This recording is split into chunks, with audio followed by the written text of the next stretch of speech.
Annyeonghaseyo, welcome to Afternoona Delight. We're Leah, Megan, and Amy, three American romance novelists discussing all things K-romance from a writer's lens. We fangirl over our favorite actors and actresses, talk up our trope addictions, and nerd out on K-drama deep dives. We'll throw in a few K-pop and K-skincare recs for good measure, because why not ride the Hallyu wave all the way to shore? So grab some tteokbokki and listen to your new favorite unis. Hey everybody. Hi there. Hello. So we have some exciting news to share with everyone. Afternoona Delight is now on Redbubble. That's right, we are on redbubble.com, and you can pop over there and look us up at Afternoona Pod. So go to Redbubble, search up Afternoona Pod to get to our store, and you can get things like My Other Pillow is Kim Soo Hyun's Lips, or My Ideal Type is Boomer Alien, which should be a lot funny after our show today. And we have a lot of other merch that celebrates our love of K-drama, and we are just here to enable you to represent your fangirl life. And just, this isn't necessarily something that we did to make a lot of money or anything, because you don't on Redbubble. It's honestly, we wanted some of these sayings. It was like, honestly, things that we love and we wanted merch. So that's kind of why we made it. And we thought, well, we'll share with the audience too. So I have a feeling that we're the ones who are going to be purchasing the most. But anyway, I just wanted to put that out there. I'll put the address in the show notes, and we'll put it on all our social media so you can get the linky and see if anything interests you. There's like mugs, pillows, tablet skins, just all kinds of stuff. Hoodies. Don't forget hoodies. Oh, yeah. I'm going to be the biggest customer because I'm going to buy hoodies. My daughter's like, can I get a hoodie? I'm like, you're going to wear my logo? Yeah, I'll buy it. So yeah, our logo, you can get a mug that says Who Raised Gia, which if you listen to our Tale of the Nine-Tailed podcast, you'll understand. So yeah. So A, we think we're funny. B, Megan doesn't think that we're doing this to get rich. And C, I'm doing this so that I can take Scrooge McDuck money, baths, and gold. So... Okay, so I have a funny story. So we are just kind of starting with this. We were trying to find like funny things that made us laugh to put in there. And so first of all, like a little plague has come to our house. School's back. Come Monday morning, my youngest woke up and just had like basically like Niagara Falls of snot coming out of her nose. So obviously no school for her. We got to get a COVID test. I didn't really think it was COVID, but it doesn't matter. Like, got to do the right thing. And so she does not have COVID. Hooray. However, she decided to share her germs with my husband and I. So we both are kind of just like not feeling tops. Like there's a lot of like migraines and like snotty noses in our house. And like, how any man is when they get sick. It's like the struggle is very real. So today I was trying to like hang out with my husband on the couch, and I was telling him about Redbubble, and I was like, hey, like you should look at some of the stuff. We think we're pretty funny and you should see it. And so my husband's grumpy on a good day, and this was not a good day. And so before he even looked at it, he turned to me with this like expression that made me want to punch him in the nose and was like, are these products sustainably and ethically sourced? And I was just like, and then I was like, yes, they are. And he's like, prove it. And I was like, go to bed. And so he went to bed. And then I sat down and was like, then he like got me. And then I was like, oh shit. He's like activated like my Coastal Elite bubble. Now I'm like, oh fuck, are we like gonna be swilling like sweatshop goods? So then I did like a deep dive into Redbubble, and I am happy to report that Redbubble gets excellent marks. They've signed into all these like codes for like best practice standards, and their stuff is ethically and sustainably sourced. So because I am very, very petty, I then just like gathered all the Business Insider like news articles and like ethical codes Redbubble signed onto, and just fucking blew up my husband's phone. Like, check this out, mofo. And then he came out like an hour after that. This is our, and was like, okay, so I'm just not feeling that good. I get it. I could have been nicer. And so I just wanted to also give a thing that if you are like my husband, you know what? You could say it a little nicer, but I get where you're coming from. And these are okay products to purchase that have not been made by 18 months old children like in some horrible dungeon. And now Nick has to wear all of our products just right. To make oh it yeah. work. And I would have had to probably like pull the plug if all of a sudden it had gone bad. But when I found out it was going right, the sweet, sweet chef's kiss of like my happiness of like, I'm going to own you on this so hard in like 2 seconds. Okay. You need to buy him a shirt that says God bod. Because That's one of our merch Duh. tags, because when we were talking about villains and Amugi, and Leah mentioned that Amugi wants Lee Yun's God Bod, which was just so funny. And so it's one of our merch items. So I definitely think Nick should wear I might God make one now that says my God Bod is ethically sourced. Yes. Please do. And I'm not mocking, like, honestly, come on. Like, I live in, like, California, like, half a mile from the ocean. Obviously, this is important to me. I'm not mocking it because I don't believe in it. It was just such a moment. Such a moment. Sweet taste of victory. And the sweet taste it's of wonderful. victory. It Because really it's like, they always love to be party poopers, you know? Like, it's just, yeah. my husband's the same way. But oh boy, did I keep that You showed party him. going. Okay. I actually should have researched that about Redbubble. I just had used Redbubble in the past, so I like them. So now I'm glad as well that I didn't lead us astray into like a terrible company. You definitely did not, so thank you. Before there was Chloe, there was another must-see gateway K-drama. One that was so popular way back in 2014 that it got an extra episode added. It had a 20-episode order and ended up with 21. In fact, the lead writer, Park Ji-yoon, is the same as Crash Landing on You too, and she also wrote Legend of the Blue Sea. To quote, "When Harry met Sally, I'll have what she's having." Like, dang, save some romance muses for the rest of us. Just kidding. Please, please, please, please write more. We here at Afternoona Delight will send you food trucks and daily affirmations. And maybe some red ginseng. Oh, yeah. Okay, so this plot doesn't have North Korean soldiers or geopolitical separation, but boy, do we have separation, crossing time and space, literally. And this might be the first sci-fi romance we've reviewed on the pod, right? I think so. Yeah. We have a pillow-lip professor alien with Justin Bieber hair who came in a literal flying saucer some 400 years ago and became stranded. There's a comet coming, which means that for some unexplained reason, he'll be able to return to his home planet in 3 months. But when he meets a famous K-drama actress who misspells words on Twitter, all the centuries he spent distancing himself from humans comes to an end. Spoiler, she is also the reincarnation of the young girl he cared about during the Joseon dynasty because, of course she is. This is a K-drama, people. Toss in a murdering CEO who twists his ring whenever he gets the itch to off someone, which is all the time. A backstabbing best friend, a sweet second male lead who doesn't know when to quit, and a whole lot of chicken, beer, and first snow. And what do we have? My love from the star, my love from another star, you who came from the stars. Honestly, we have no idea what the title actually is, and so for this podcast, we'll just refer to it as My Love from Another Star, mostly. Please note, this episode contains spoilers, so you've been warned. My Love from Another Star was one of the most popular K-dramas in China ever and inspired the Philippines and Thailand to produce local language remakes. In addition to its massive success and popularity, the K-drama also became a major driver in the Hallyu trend and gave the writer Park Ji-yoon street cred as one of South Korea's premier drama writers, but also delivered her first international major hit. So I know there are some thoughts on this drama's title. How does this title work, or more to the point, Megan, not work for you?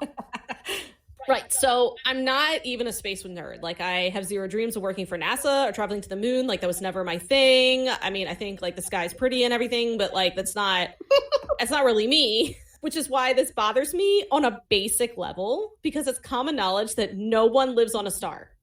Like, I'm saying that in all caps with italics.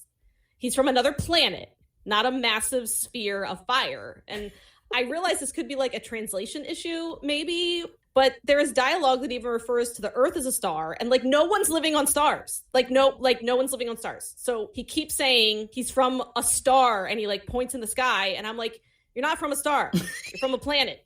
It drives me. Maybe you're the boomer here. I know, right? She is. Get off my lawn, Megan. I can't help it. It drove me batshit the whole drama. And I know it's so stupid. It's so stupid. Like, it didn't ruin the drama for me or anything, but it was like this one thing that every time I literally just spit on my keyboard. Anyway, it was just this one thing that kept being repeated, and it drove me nuts. And I was not bothered by the title at all. Like, I never thought twice about it until Megan flipped a table at this planet being called a star. And then I thought, sometimes we see a really bright star in the sky, and it's Venus, our next door neighbor planet. So like, from far away, planets might look like stars and we just don't know they're planets. And maybe I'm not making sense, but whatever. He came from space. And if Kim Soo Hyun wants to call his planet a star, I believe anything that comes out of his beautiful pillow lips. And I'm going to say the title did not get me worked up. I think what gets me more worked up is I really would like there to be an accepted title for the drama in English. but, you know, I don't speak Korean. So who am I to wag the finger and demand like some, you know, unified translation here? So that's it for me. I keep trying to like, you know, I kept trying to like find it on my drama list forever. Like what? And then it was like, that was my only issue with it, is I couldn't find it on my drama list. I'm like, I know, I kept finding like the other translations of it, like the other countries' versions of it. I'm like, I know Kim Soo Hyun and Jung Ji Hyun is in this. Like, where is the one that I want to watch, that I want to talk about? I was trying to find it on Viki, and it pulled up the one from Thailand, I think. And I was like, that's not Kim Soo Hyun, okay? That's why it came to this drama. Where is he? But I will say, Megan, that like around, you know, the solstice, there was like the whole grand conjunction thing where it was Jupiter and Saturn, you know, as close as they were going to have been in like, I don't know, 800 years or something. And when my kids are like, look at the stars so close together, I wasn't like, it's a planet. Stop. No one can live on a star. But you can't live on Jupiter. No, okay. Megan is fundamentally right. I'm just making fun of her. No, it's okay. You can make fun of me because it's really a stupid thing to get worked up about. But that's just my middle name. I like to get worked up about stupid things. So besides astronomical, you know, quibbling, did this drama meet your expectations? And how would you summarize it in 5 words or less? So my 5 words or less: slow beginning, sticks the landing. I'll probably talk about this more later, but by the end, I could completely see why this drama was so beloved and popular. The ending was very sweet and romantic and overall pretty satisfying, but the beginning was slow for me. And there were a lot of repetitious scenes that really started to like get on my nerves. Like I just felt like there were a lot of episodes that didn't really drive a whole lot forward, and that drove me a little crazy. So it did take me a little bit to get invested, but in the end, I would say that it did meet my expectations for a popular, well-loved drama. So I totally missed the 5 words or less part, so I just did mine. So I watched you doing your homework late. Yeah, doing my homework right when it's due. So Megan, I 100% agree. It took a while to get moving, but once it did, I was fully invested and I had like all the romantic feels. While I was happier when it picked up steam, I was still okay with the slow build because I was so into Song-yi's story on its own that kind of kept it going for me. Plus, there was some murdering going on the sidelines to keep me busy. In 5 words or less, I think I'd say this was some sweet pillow-lipped goodness. Oh, you did it in 4.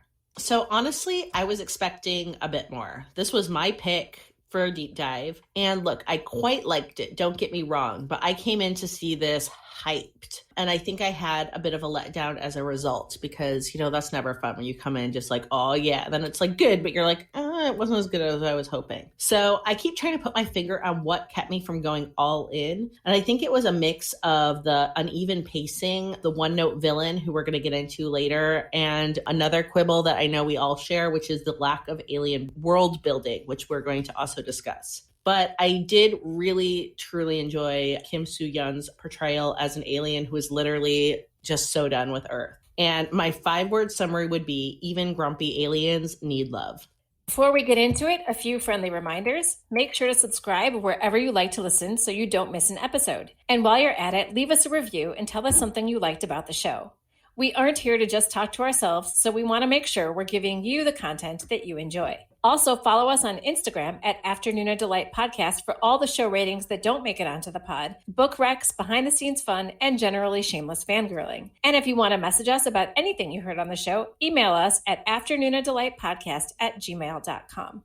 Okay, so how perfect is Kim Soo Hyun's grumpy, stuffy old man alien performance? Megan, I think you summed it up perfectly in our chat leading up to this by nicknaming him Boomer Alien. Because, look, this is like a fabulous dissonance of a crotchety old man alien rocking the hot young face and sexy suits, grumping in his old man way at everything and everyone on his metaphorical lawn. So, like I said before, Do Min Joon is fucking over Earth. What are some things that drew you in or turned you off about this character? So look, Do Min Joon is a boomer alien who wants to read his newspaper, not digital, mind you, paper, drive the speed limit, and bitch about millennials. So I loved his ancient insults and his slight dad humor in the rare moments that he cracked a smile. I fully, completely believe that he was a 400-year-old alien in that hot body. Like, he made me believe that fully. And I think Kim Soo Hyun did as much as he could with the role he was given. So where I think we were let down was the script, which I kind of mentioned in the beginning. There were just so many scenes where Song Yi talked at him while he remained silent. I even made a note. There was one scene where he was driving.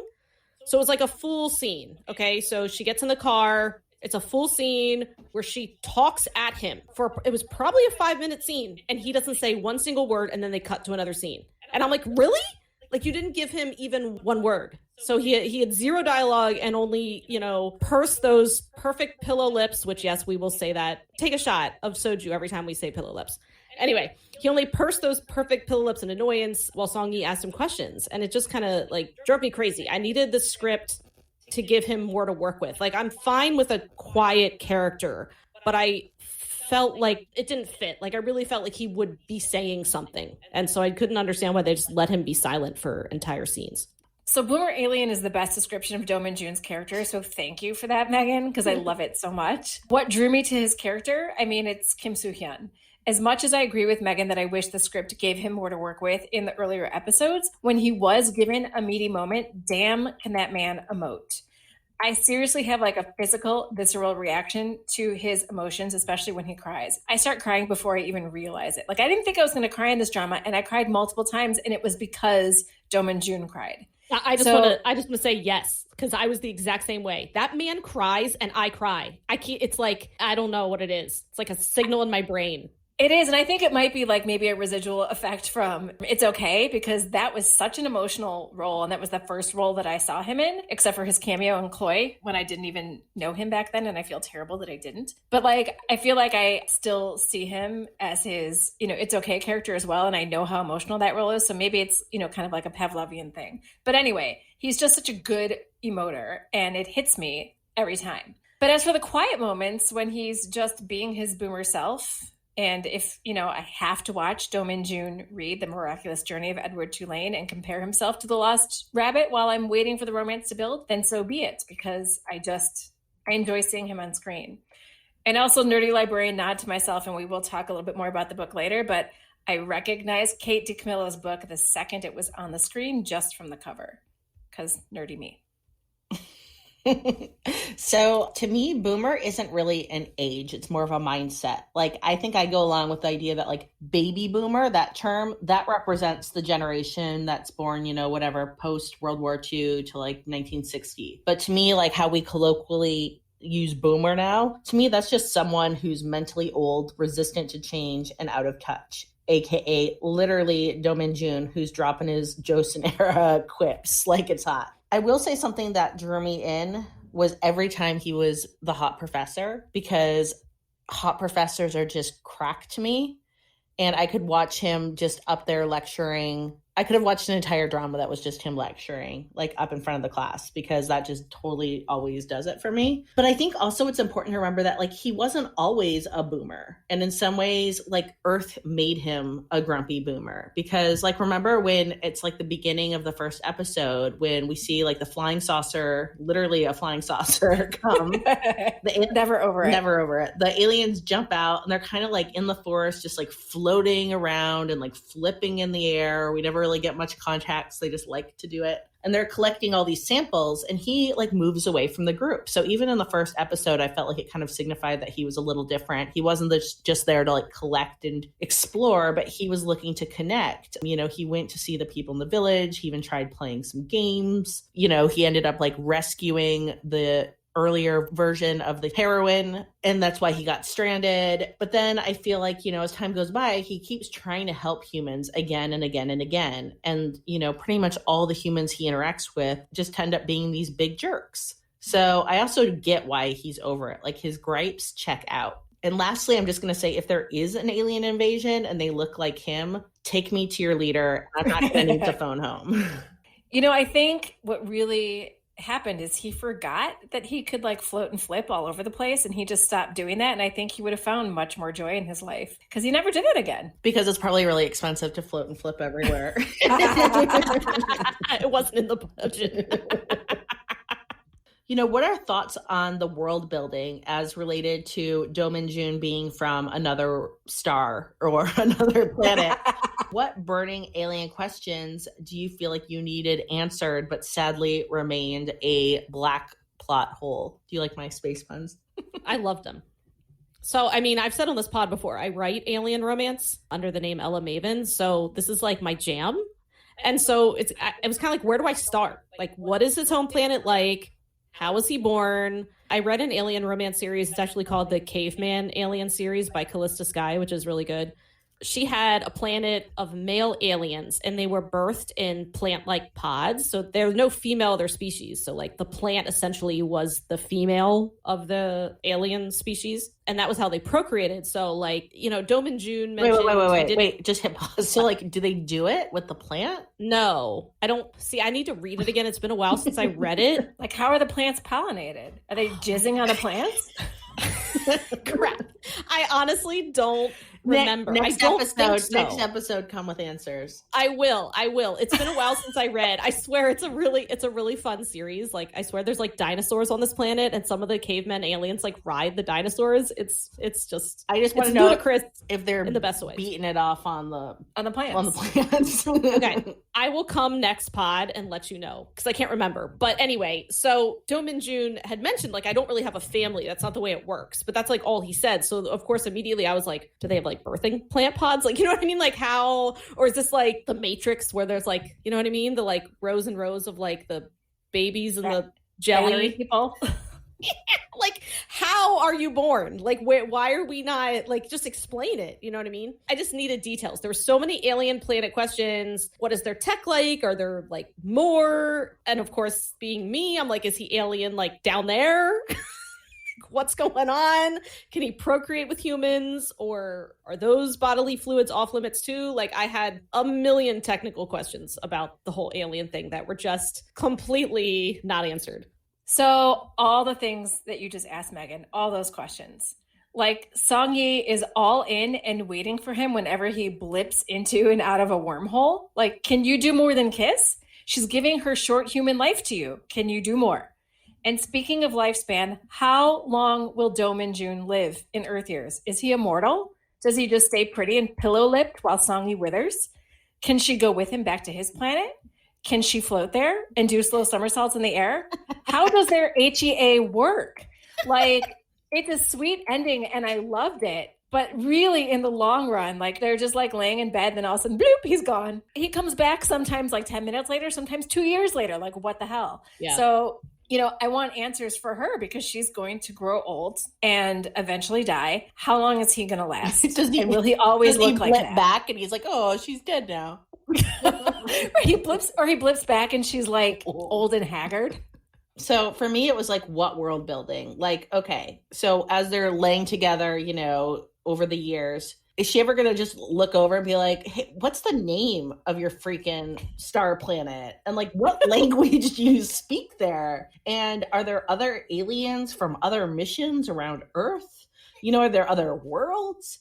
And then just like practically speaking, like, are you equally allergic to vaginal secretions like you are to human saliva? But do condoms fix that? And then you just kind of like get it on like Pretty Woman where there's just no kissing, but like, I don't know. And like, can he ever like figure out a way to kiss and not want to die of like allergic sickness? And like, does he get an EpiPen anecdote for that? And like, what was his role on the mission? And does he not do any more research on Earth? He just now like sits around and reads the paper. And why is the return trip connected to the comet? And also, why could he not just wormhole home when he was left behind? Like, why couldn't he wormhole back to wherever? I don't know. So, okay, so how am I defining world building? Because it is kind of like a writer speak term. I'm just going to rip it off Wikipedia because I'm lazy.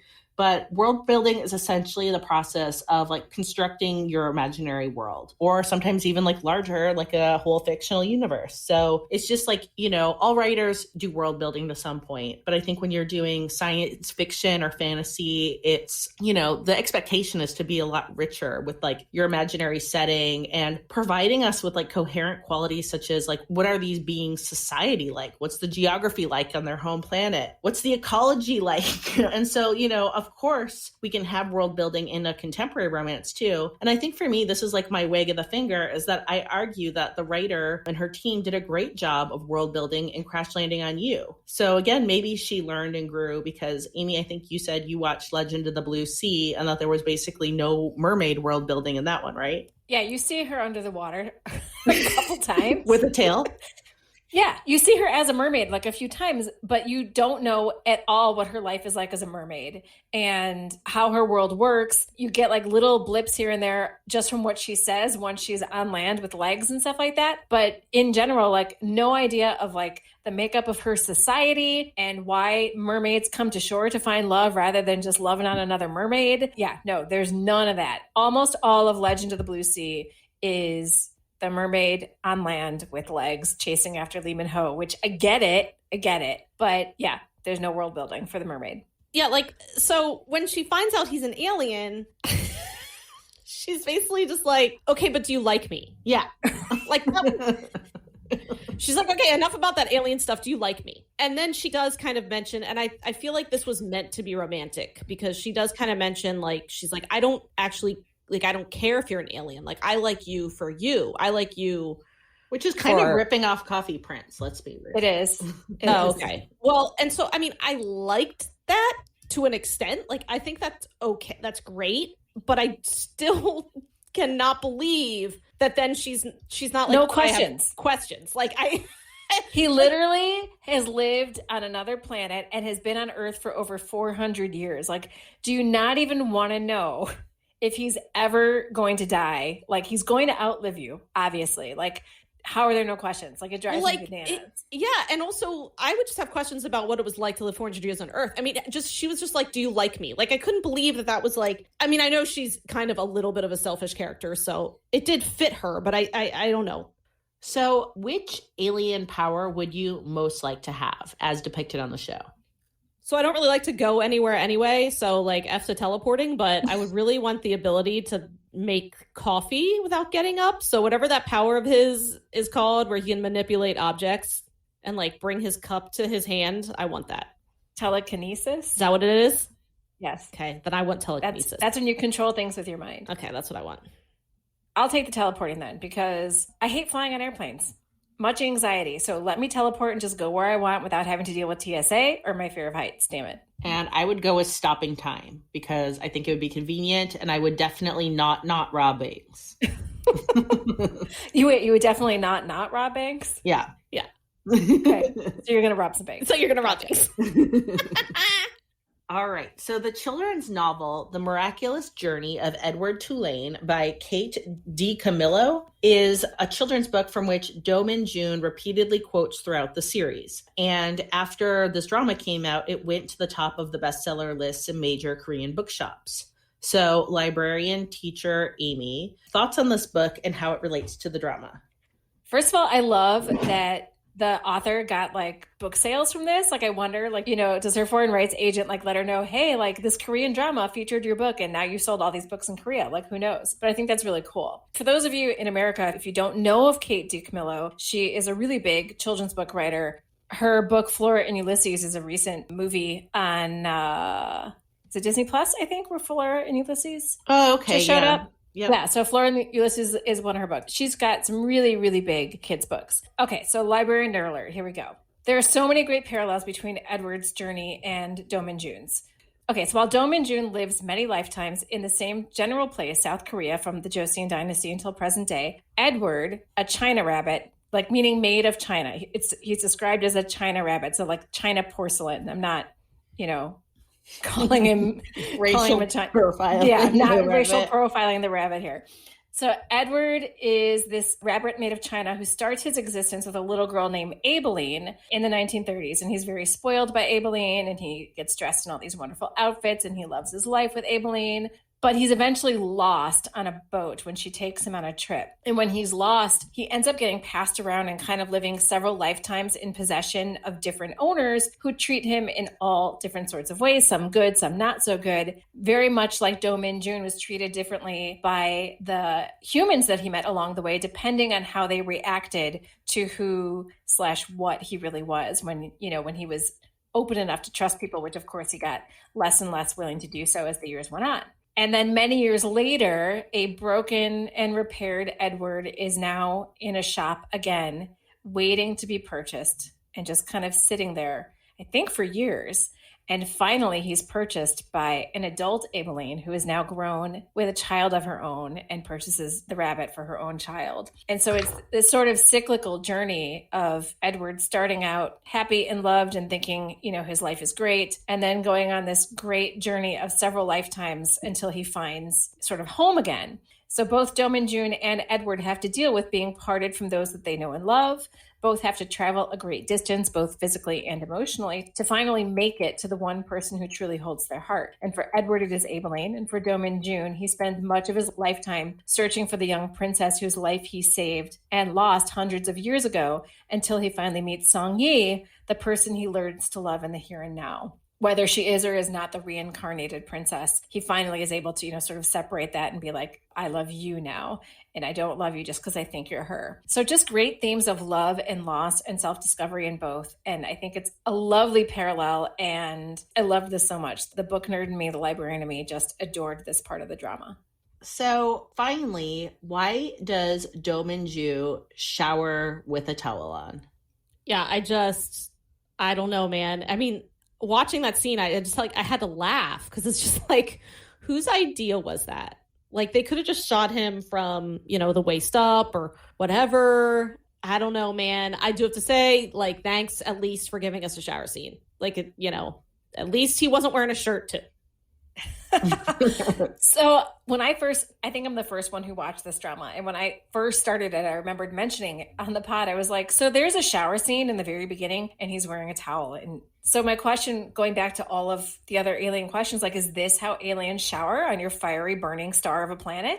Like, is this just the norm for you there? Like, we have so many questions about your planet. Maybe this is one of those things that if there was some world building, we would understand, but there wasn't. So we don't. And I was just left with the question of what is going on with your alien D that you need to drape your manhood in wet cotton?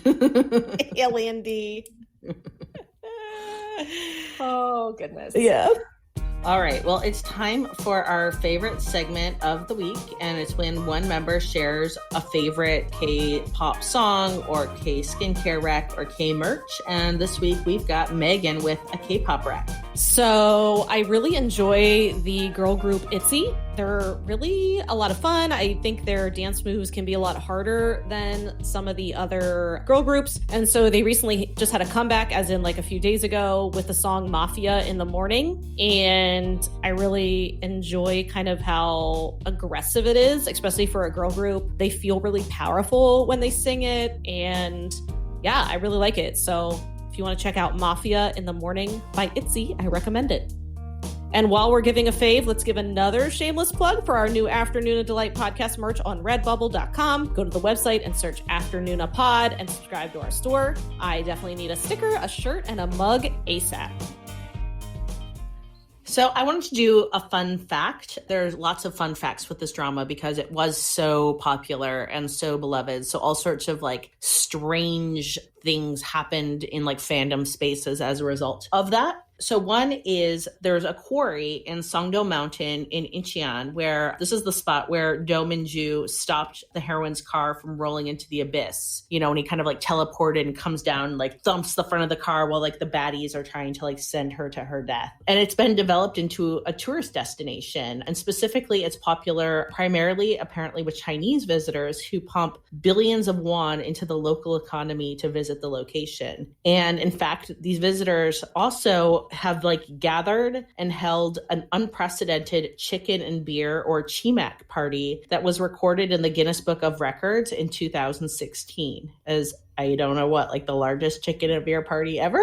So more than 4,500 Chinese tourists sat around 750 tables and drank 4,500 cans of beer while enjoying 1,500 servings of fried chicken, all triggered by the words of Chon Sung-yi's "Chicken and beer are great on a snowy day." And we do touch on a bit of this phenomenon too in an earlier podcast entitled "Where's the Beef?" if you want to go check it out. And we talk more about how this drama basically single-handedly saved the Chinese chicken industry after the H1N1 bird flu epidemic. So this was a comeback role for actress Jeon Ji-hoon. She was a standout who brought her character Cheon Song-yi to life as the emotional, outrageous, egotistical, and so shallow, yet so relatable, lovable actress. So what is a scene where Jeon Ji-hoon really shone as Cheon Song-yi to you? So my very favorite scene is a comedy scene, and it's Song-yi stuck in the sleeping bag, wriggling all over the floor. Her physical comedy just absolutely blows me out of the water. I was introduced to her in Legend of the Blue Sea. So I saw Legend of the Blue Sea first, where she was the mermaid. And the first thing I noticed was that she was both drop dead gorgeous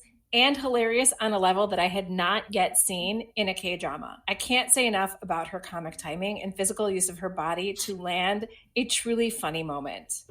Yeah, absolutely. I think that is probably my favorite too. The sleeping bag scene I was dying over. But another time where I thought she like really just used her body with like a lot of great physical humor was when she photobombed her friend's wedding like a total asshole. You know, she was like on like the pose off with like her frenemy, and they both just kept striking all these like absurd poses. And it was like the bride's just standing there and they just keep getting like bigger and bigger because they want to like outdo each other. And also I just really love anytime she says sorry, because the way she says it is so good, and it's basically hashtag not sorry. I loved her sorry so much because I was sorry. I love it too. Yeah, she was amazing. I mean, I really fell in love with her. Again, I agree with you guys in her physical comedy was, I mean, I have not seen a K-drama actress who was that physical in a role yet. Maybe Mr. Queen. Mr. Queen had good physical. Yes. You're right.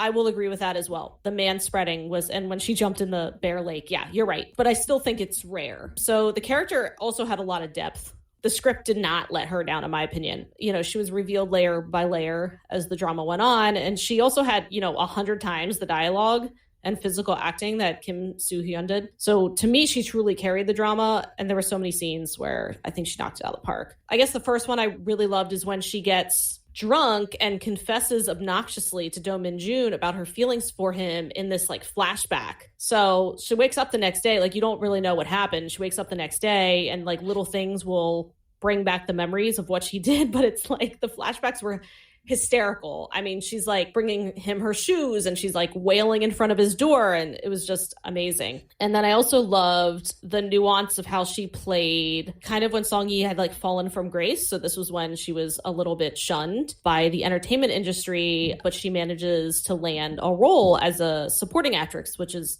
different because before she was pretty much always the leading actress. And so she arrives on set and it's a little awkward, but she's really trying to maintain her dignity. So I thought that Jeon Ji-hoon played this like humbled yet determined Song-yi with just amazing depth.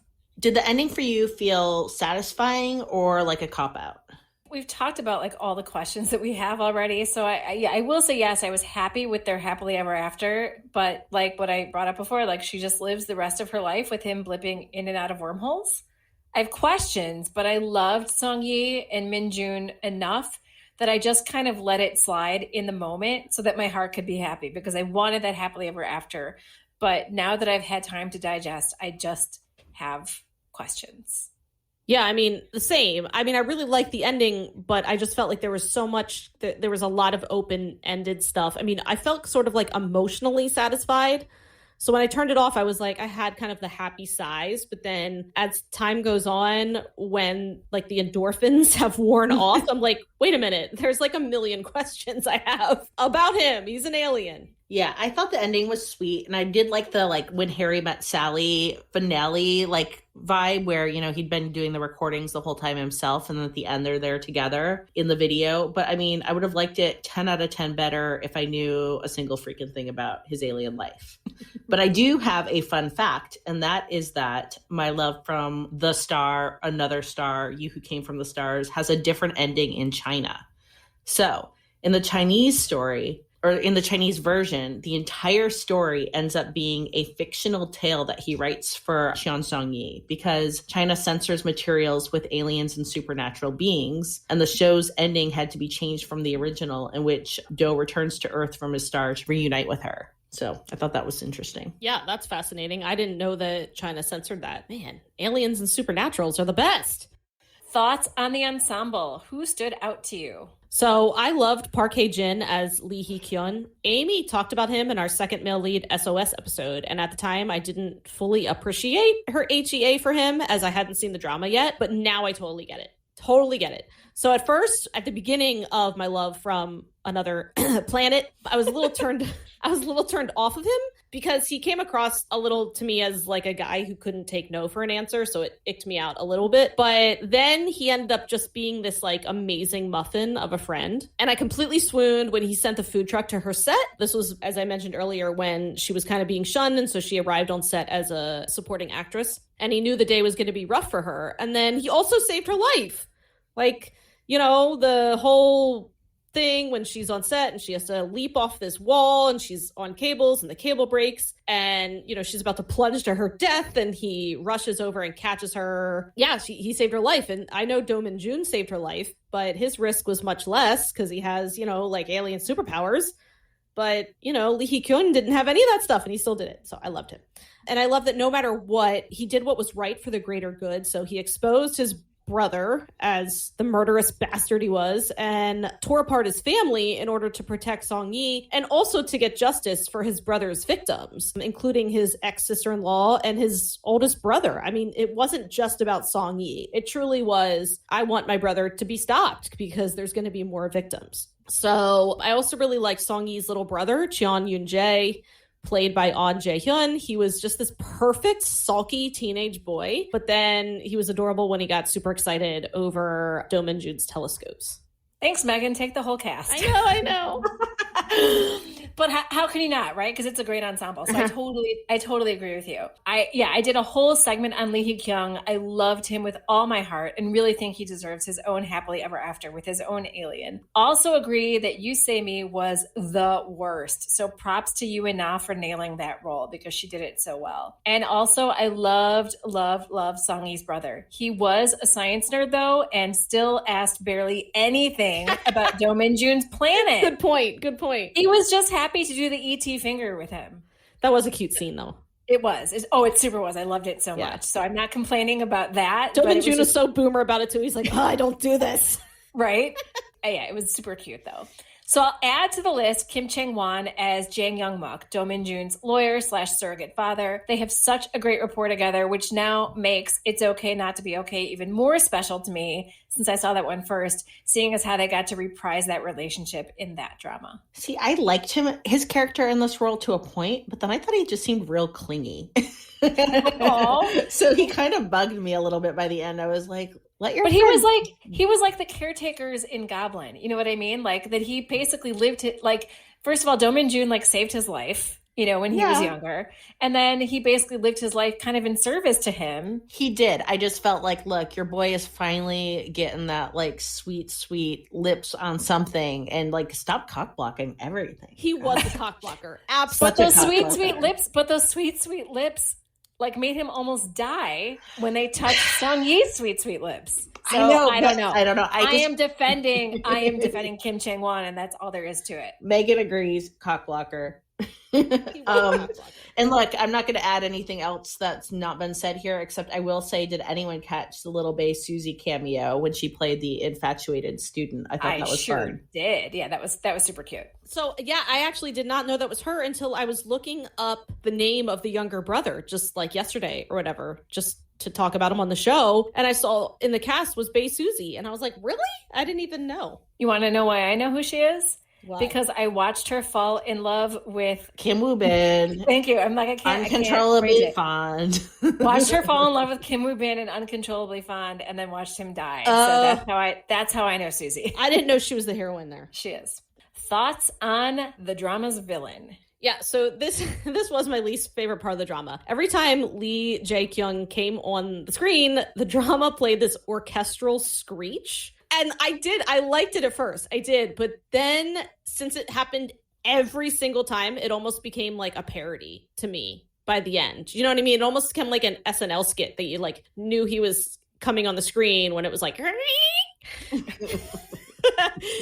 like I said, I liked it at the beginning. I truly did. It was just a little much. But then K-dramas are known for kind of like overdoing the exact same music over and over again. So he also was like a very one-note villain with a totally murky why, where if you listen to our favorite villains episode, you'd understand why like villains need a why they're doing what they're doing. So he just wanted to be CEO, but that wasn't really a good enough reason for me to understand why he poisoned his own brother. And poisoning is typically a woman's murder weapon of choice. It's incredibly personal and cruel, and it's a terrible way to die. Like I understand he poisoned them in a way that like paralyzed them, but that's still really terrible. Like they knew what was happening to them as they were like paralyzed, and then whatever he decided because to he do. would give his evil death. So he gave his villain speech, because whenever he poisoned someone, he gave the villain speech and told them exactly what was happening to them. Yeah, as they laid there paralyzed. Yeah, it was terrible. And I'm like, it's his own brother.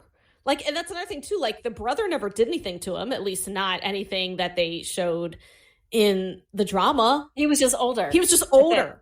And seemed like a good guy, you know? And we're not talking about Lee Hee-kyung. There was a third brother who was killed when they were teens because he wanted to be CEO. Right, yeah. Lee Hee-kyung is the youngest brother. And then it was Lee Jae-kyung was the middle brother. And then he killed... But Lee Jae-kyung convinced Lee Hyun-kyung to go bring a little, like, tray of food with a drink. Like, seriously, like, made his little brother murder their oldest brother, basically. Like, I just... Again, I guess the whole act that he like essentially poisoned people was like a really interesting choice for me, because again, it's like maybe this is like my true crime murderino persona coming through, but again, poisoning is typically like a woman's murder weapon of choice. So it's just really weird. And I don't know, he just had shifty eyes and I just didn't like him. I didn't like him. Like he was a good looking guy. He was nice to look at, but it was so, like you said, so one note that like really all that he was missing was like the evil waxed mustache that he could twirl around his finger. Yeah. He needed a hairless cat and some sharks. Yeah, or like $1 million or something. You know what I mean? Like it was just, I don't know, man. It was fine again, but that was my least favorite part of the drama. Yeah, I like a good murder subplot. Like that's what I'm realizing. I like a good murder subplot, but this was not a good murder subplot. This was kind of a silly murder subplot. Yeah. And I mean, we're talking about the screeching bad guy music, but don't forget the ring twist, because, you know, the minute he twisted that ring, somebody was getting poisoned. And I also feel like some of the intensity was lost with him because of the pacing of his arc and the fact that, let's be real, he like doesn't have an arc. Like we could have, I mean, it would have been fantastic and really cost the show nothing to give some backstory as to like, you know, I mean, not to like justify it, but you've got to remember, like we talked about in our villains episode, you know, good villains are the heroes of their own story. So maybe we had seen like, you know, he had daddy issues, or, you know, like there has to be reasons built into like why, yeah, he's going to like murder his brother and do everything he can to stay on top. Like who hurt you? And I want to see why they hurt you. Even if it's not a good reason to kill everyone. Like I want to know that you think you've got a good reason. Yeah. Right. Middle child syndrome. That was it. Yeah. But like put that down. Like, yeah, they could have cut out a few of the ring twists to just give us some like context. And I also felt like we realized so quickly that he's like one bad killing dude, but nobody else does in the show. So it takes away this urgency because there's really no whodunit. We're just as like viewers twiddling our thumbs while we're waiting for the main characters to like noodle out like what we watching the show already know. So for me, I really actually liked that he killed his Hyung because it was horrible and brutal, and it did kind of take me by surprise and shock me at a time when I was like really over this guy. So it was kind of like a good new depth of evil, even though I do think it was the weakest part of the drama. And also like the whole part of keeping his wife locked up in the mental asylum. Like I have a problematic love for Mr. Rochester and Jane Eyre, who kept his wife locked in the attic. But that felt very much less believable to me in like the 2010s, that he's like conspired with like a modern day like mental hospital to keep an incredibly sane woman locked up. And like, why didn't she get the murder? Like, that made why didn't she get some poison? Yeah, why didn't she? Yeah, and there was no real good reason for that. Why didn't she get the poison? He just locked her up. Like, she's left to be the Deus Ex Machina to come in and be like, he's a murderer. Yeah, like that was exactly. Yeah. So were the mini epilogues at the end of the episodes effective for you? Why or why not?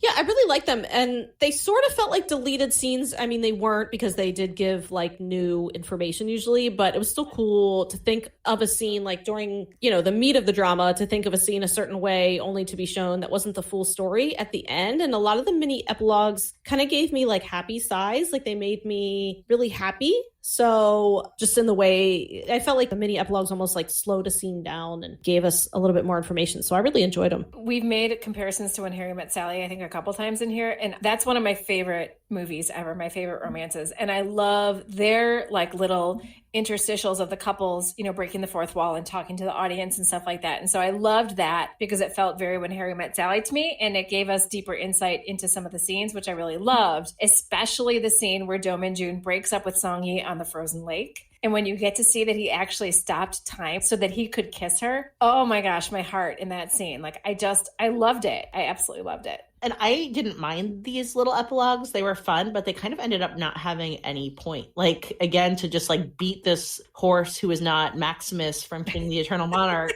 dead.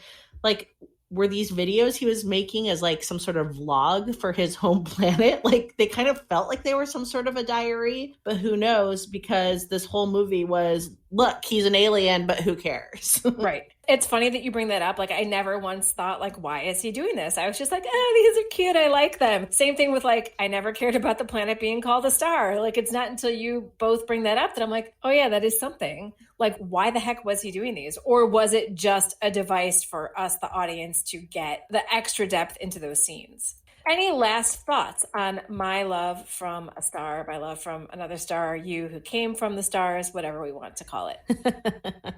Yeah, I guess I'm going to kind of summarize what I've said throughout this episode. But so I don't necessarily need a sci-fi romance, but I wanted some alien backstory. Like even one flashback scene from his home planet would have been totally badass. And also something to show us why he wants to go back, other than that he's losing his powers. Like he never even really was like, I miss the people. I miss the food. I miss my home. I miss the plant that birthed me. Yeah, I miss I named her. I wanted like some reason that he wanted to go back home so bad. Do you know what I'm saying? Because to a degree, towards the end, I was kind of like, yeah, why don't you stay? Wasn't he dying? I thought he was dying. Yeah. He said that he would die. He didn't give any reason for it, though. And, like, how did he know? Well, yeah. How did he know that after 400 years, all of a sudden, if I stay past through 3 months, I'm a goner? Yeah, right. I get you. That's why he kept saying, I'm going to die. And I'm like, but are you really? I kept, like, literally, I would say that out loud when I was watching it. I'm like, but how do you know? Like, because 400 years and now in 90 days, the clock is ticking. Yeah, it just and why couldn't they have just put that? I mean, that's the thing is, like, this is me wagging the finger at the writing, which, like, we know that the writer is better than this, and like the writing team could have done better than this. And like, why not just give a little context? Like, I kind of feel like you're just like, don't give us a C+ when you're aiming for an A. Right. So, I mean, I would say Jang Ji-hyun hit it out of the park. I loved her. I thought she was fantastic. I now want to watch Legends of the Blue Sea now that I know she's in it. The script didn't do Kim Soo Hyun justice other than let him purse his pillow lips, take a shot of soju. So as we know from It's Okay Not to Be Okay, he can act his ass off. And so I do think he did an amazing job with what was given. So I just wanted more. Yeah, I mean, I ended up adoring it at the end. Like you said, Megan, it was like so to start, but then stuck the landing. And I totally felt the same way. I wanted more for my second male lead, Lee Hee-kyung, at the end. And I do have some questions that will never be answered. But on the whole, I can see why this drama is considered a classic. And I'm happy that I had the experience of watching it, even if I'm, left with a lot of unanswered questions. Yeah, I think for me, I wanted loads more. I ultimately gave it a 4 out of 5 because it does have so much of what I want in a K-drama in terms of really great chemistry, awesome humor. I thought good characterization, which is interesting because I think there's a difference between characterization, obviously, and world building. So I thought that they really created these great nuanced characters. They just forgot to put them in like a world. And I thought that the one note villain for me made it very hard to go all in with like that 5 out of 5, like forever desert island K-drama keeper. Totally agree. I gave it a 4 also. Okay. Well, that was a fun journey with you all. And now I just wanted to highlight, I think that, we are often asking listeners to hop on to Apple Podcast. So we often ask people to go and review the pod and tell us something that you enjoy or whatever and give us a rating because we're, trying to get more listeners and, keep doing this. And so we did have a review that came in this week. We read everything we get, and somebody had written some really nice things about what we got right, but something that they said that they do not love is that they feel like our show often devolves away from the K-dramas into book recommendations. And this reviewer also said, I would love you to put this in the show notes, but I don't need it in a podcast about K-dramas. It ends up taking up about 1/3 of each episode, and it's just not my favorite. So we are taking that feedback on board. We do think that we should do book recs because it's kind of our thing and we're authors and we like it. But we have decided to pare our book rec down to just one for this show and see what you all think. And one more quick thing that I want to add to that is we are looking at K-dramas through a writer's lens. Like that's our angle, right? We're looking at K-dramas through a writer's lens. And when we do put the book recs on, and I'm totally on board with paring it down to one, I get it. And I'm totally here for the feedback. But I do want to point out that the book recs that we are throwing out to you all are ones that we think you will like because you liked the drama that we just talked about. So we are always trying to relate it to the drama that we're watching. And yeah, that's it. So here's our one book rec. And it only makes sense that Megan do the book rec for an alien K-drama. Yeah, I do want to say thank you very much for the feedback though, because we do want to hear if we are doing something that isn't what you want. So we did really appreciate that. So I think, we're going to pare it down and just rotate. So I'm just going to say again, I write alien romance. If you want to check out my first series, it's called the Drixonian Warrior series by Ella Maven. Just search Ella Maven on Amazon. But I actually want to mention a different series because I think it applies more to my love from another star. So this series is called Aliens Among Us, and it's by Tiffany Roberts. So I think the series title is really apt. So basically it's aliens that are on Earth. So, I mean, the aliens aren't completely human like Do Min Joon. They definitely have some alien characteristics like a tail and things like that. But it's humorous. It's aliens adapting to Earth life. And so I think that if you like my love from another star, then you might like this series as well. So again, it's called the Aliens Among Us series. I think there's 3 books in the series right now, and it's by Tiffany Roberts. Before I knew, whether or not we were going to pare down to one book, I was like, oh my gosh, I hope that we don't have to all come up with an alien romance for today, right? Because I would have given you one. I'd be shit out of luck. So no, I do also want to thank anybody who responds to us and gives us a rating and gives us thoughts on what you loved and thoughts on what didn't work for you, because we are here for you, our listeners, and we do want to give you what you want to listen to.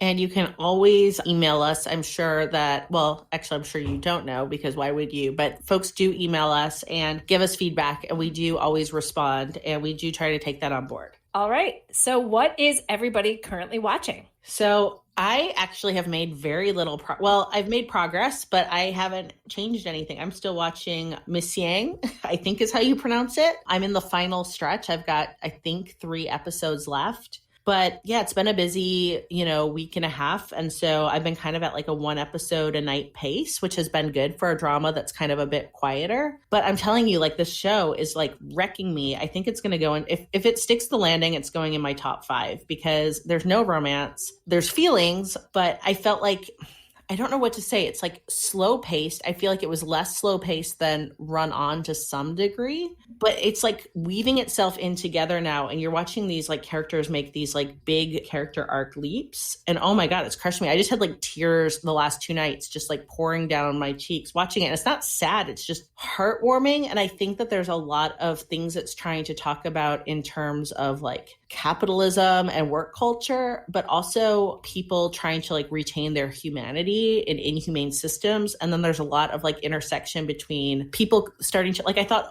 look, okay, now I'm going a little bit too long, but I'm going to try to wrap it up fast. But there's a character in it who's an actor I love. And Amy, I know you're going to talk about him in a second, which is Kang Ha-neul. He's like one of my favorite. I just love him. So he's a very uptight, very privileged, kind of just like annoyingly, you know, almost like, you know, what you would see as like an Ivy League type personality.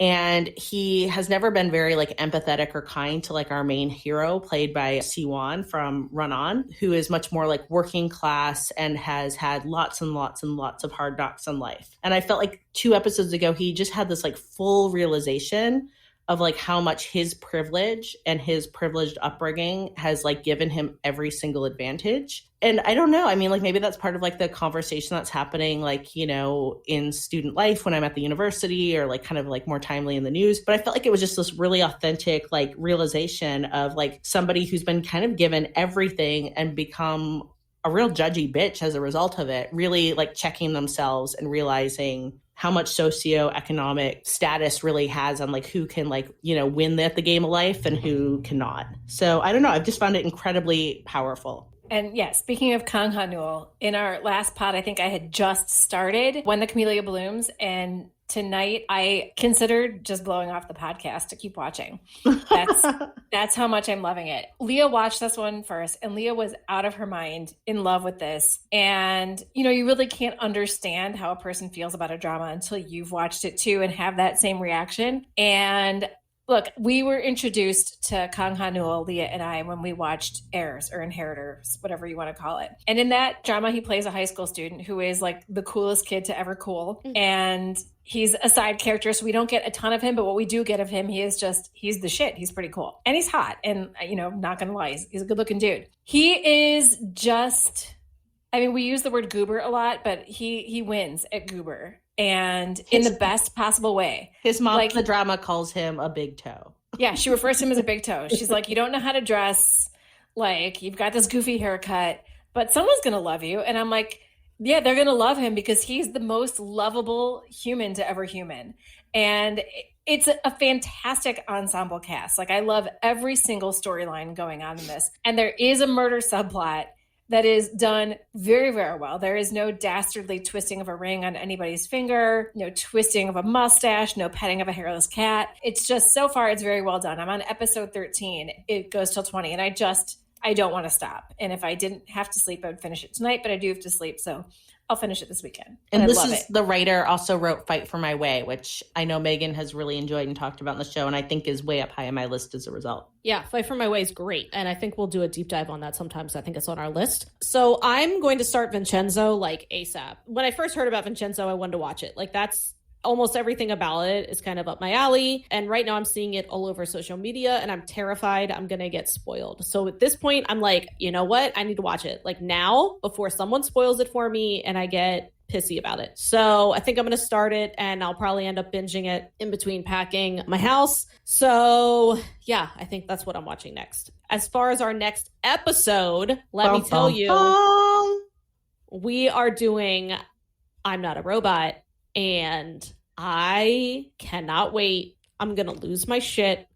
This drama is absolutely, it's in my top 3 with Chloe and Healer. It's Chloe, Healer, and I'm Not a Robot, because this drama is the bomb. And Amy and Leah agree. They loved it too. And we cannot wait to talk about it. And I would say we're going to get super nerdy romance author about it, because there are so many reasons that this romance worked when it probably shouldn't have worked. But the writers made really smart choices. It's so swoony. The hero is just fucking adorable.